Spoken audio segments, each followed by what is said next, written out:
Hello, ladies and gentlemen, and welcome back to Hate or Love It Movie Reviews. I am your host for today, Jeremiah the Revelist. Today's a new day, end of the year video. Don't forget to subscribe to your boy for movie reviews. And today, I'm going to be giving you the best and the worst of 2024. Yes, it's the end of the year, and it's time to compile up all the movies I saw. I did not see every single movie this year, so there are some movies that did not make the list because I didn't get to watch it. So if you're wondering like why this movie didn't make the list or why this movie didn't make the, because I never got to see it, and it is sad. Maybe when I do watch it, maybe this list would change because maybe it's better than a lot of the stuff on this list. And my list is not the perfect list. My list may not be your list, but it's just my list of the movies I saw and what I saw. I'm not going to give you a whole review on each movie I saw, but I will put the links on the description down below so you can watch those reviews at any time. So let's get on to it. Let's get on to the worst. Let's get on to the movies that I wasn't a big fan of that kind of disappoint me.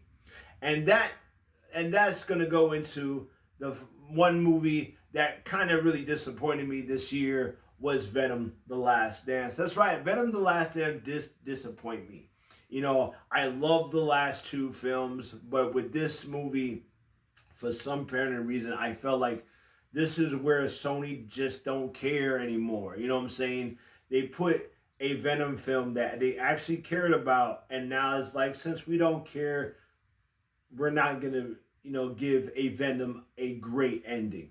There was a lot of enjoyment about it, yes, but still wasn't the best. Then I'm going into my next one. My next movie is Furiosa. That's right, Furiosa.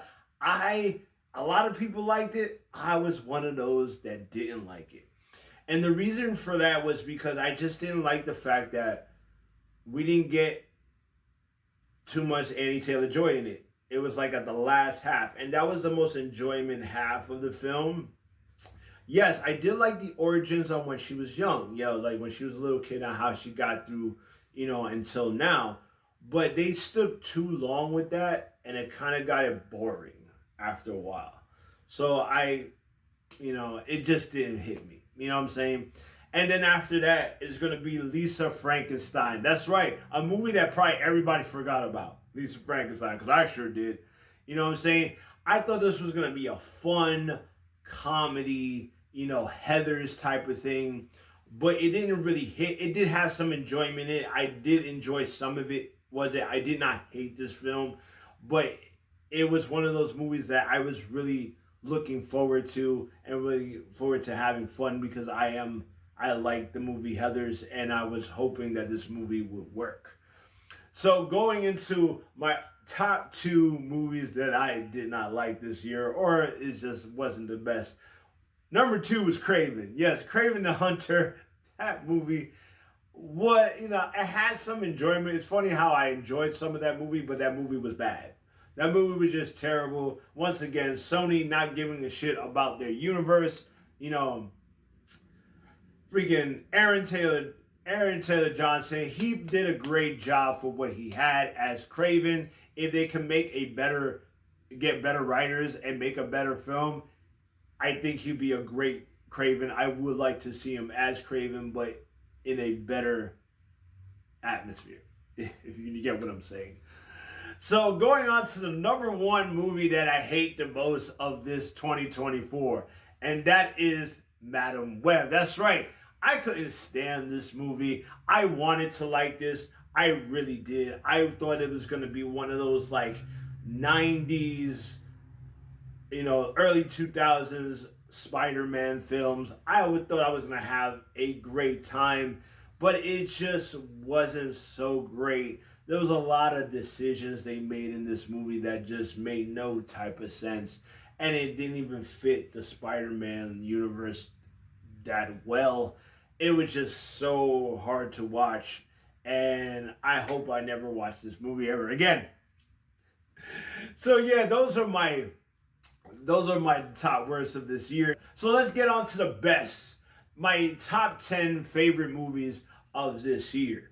Number 10 is definitely Transformers 1. Transformers 1, I thought I was going to hate this film. I didn't like anything that the trailers dropped. It gave me that, like, how I felt with when Spider-Man Into the Spider-Verse was first coming out. I thought I was gonna hate that movie, but this movie, like Spider-Man, I really enjoyed it. I really liked it. I love the origin story on how Optimus and Megatron became enemies. They were once brothers and they became enemies. They did this story a lot better than they did with Mufasa. So I thought this movie was great. My number 9 is Smile 2. Smile 2 was a surprisingly another good horror movie. I was scared. I was cringed. I was like eerie, terrified.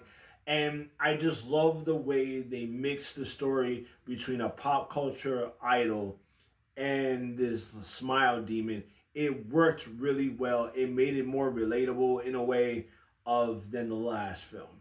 My number 8 is going to be Abigail. Yeah, that's right, Abigail. What Abigail like is one of my favorite vampire movies of this year.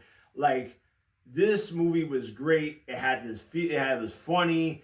You know, at the same time, it was terrifying. The girl that played Abigail, she was terrifying and like cocky at the same time. She was great.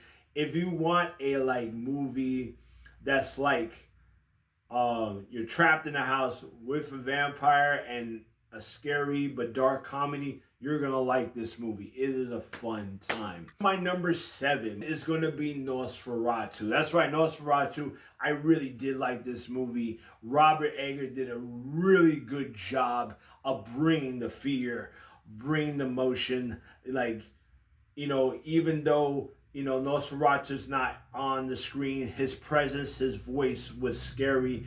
Freaking Lily Rose did a great job. She was trippy as hell.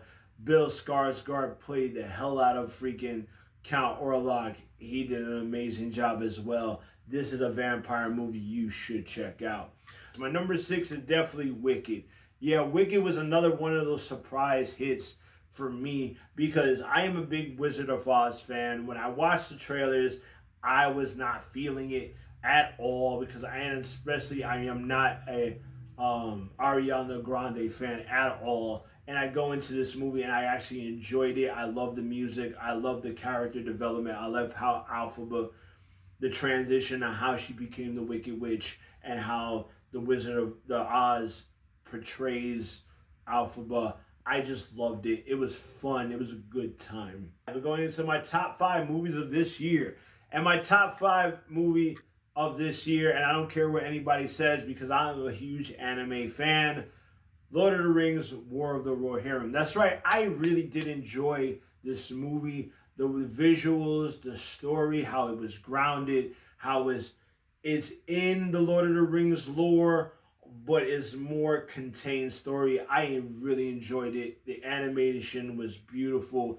I loved it, but I know a lot of people wouldn't. But if you're an anime fan, do check out this film. My number 4 was Alien Romulus. That's right. Alien Romulus was just scary. It was just eerie. Let me tell you something. Like, the director that made this film did a really good job. He also did Evil Dead, Don't Breathe.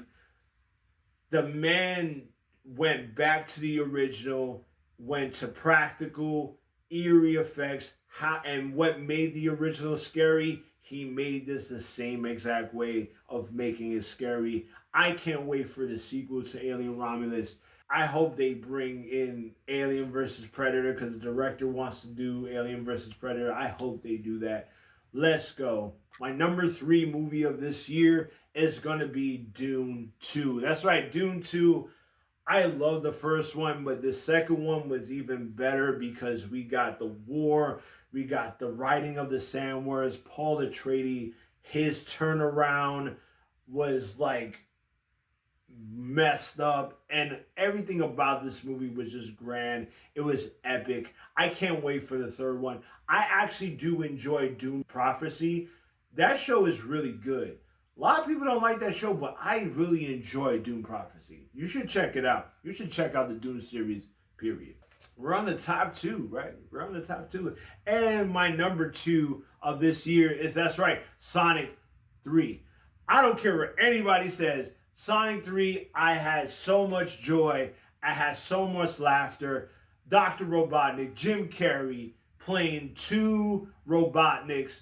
He did an amazing job. The dance sequence he did in that film was so great, so funny. I watched that movie twice by myself and with my daughter, and I freaking enjoy it more. Shadow, Keanu Reeves did a great job as Shadow. Sonic and the gang are just great as always. It was just a fun time.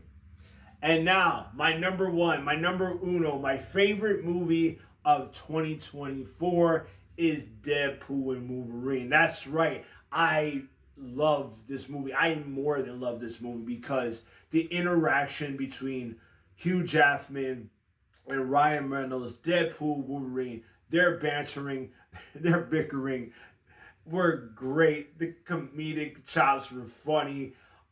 The guest appearances of Blade, Gambit, Elektra, they did a great job. I just loved everything about this film. Even though that people were like, oh, but it's not great cinematography. It's just the nostalgia, the comedy, the action. I just loved it all. I had fun from beginning to end. This movie is so great for me. You know what I'm saying? It's so great for me. So that's the best and the worst of 2024. List on the comment section below and tell me what's your favorite top 10 movies of this year, which is your least favorite movies of this year, which is movies that I didn't see that you want me to check out that I didn't get to see this year. List it on the comment below. And also make sure you like and subscribe. I'm really trying to get 500 subscribers. Help a boy out. I really appreciate it. And once again, I'd like to thank all my subscribers, all the people that have been watching my videos, everyone for a whole year. Thank you so much. I really appreciate it. Guys, have a happy new year. God bless. Let's bring out the 2025 with new reviews, new movies, and all that fun stuff. Thank you so much, guys, and I'll see you next year. Peace.